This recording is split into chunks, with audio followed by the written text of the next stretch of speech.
Your dress standards matter, and they have more impact. They matter more than we'd like to think to your clients and to yourself and to your career and to the amount of money you make.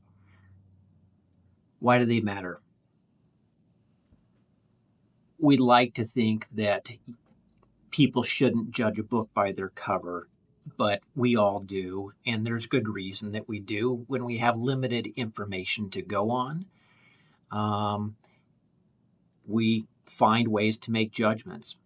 So what kind of judgments does a potential client or even existing long-term clients or family or friends or people that you know, what kind of judgments do they make of you by your dress in relation to your profession? You can be in slacks and a polo shirt. You can dress down for some of your insurance sales, but you're going to limit yourself because they're not going to have an expanded or elevated idea of who you are and what you are to them, and whether or not you elevate them in their relationship with you. So if you want to be a pro by appearance and with a wide audience, then you dress to impress. Put on the suit and tie. Ladies, dress like a professional. You got a more complicated getup. Guys are really simple. It's pretty straightforward. But you want to look like what you would think of as your classic financial planner. You may or may not have those securities licenses and be able to use that moniker, but it's that idea. When I say it, you have something in mind. If I say attorney, you have something in mind. I'd say doctor, but they have their own certain uniform, quite literally, that people think of. Either way, if I say a professional financial salesperson, then you have an idea in your mind of what that looks like, and so do the consumers. And especially if you're in my area, I focus primarily on the retiree market. So it tends to be a more conservative group of consumers.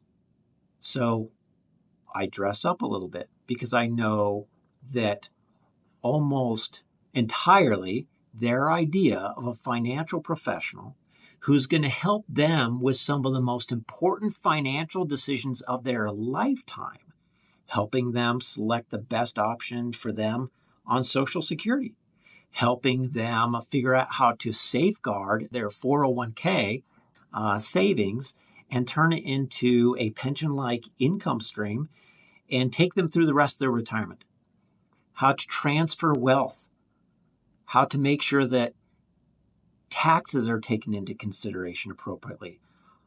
All those are associated with a certain look, a certain style. So you will expand when you walk into their household. You sit down and get to know them, and they develop a relationship, and you help them with insurance needs. You're going to expand their impression of who you are. And because you fit the box, they're going to be more likely to share with you. I got to tell you, within 40 minutes of sitting down and meeting with complete strangers for years and years, I learned so much about them. And I'll tell you, for a lot of them, I think they told me more than their kids knew about them. And I got almost no pushback, almost ever, when I was asking how much do they have in their 401k, how much do they have left in savings, what do they have in their annuities or their pensions, because of the way I presented myself. And that has a lot to do with the dress standards. Also, unless you're dealing strictly with the top 1 to 3% of America, if you're like me, your business is primarily helping middle America, a broad group of people, then when you sit down with them, you elevate them with your standard of dress. They feel they are elevated. They won't think this consciously, but they are elevated by dealing with someone who takes care of the detail of their dress, who dresses up, who cares about how they appear and wants to be a professional.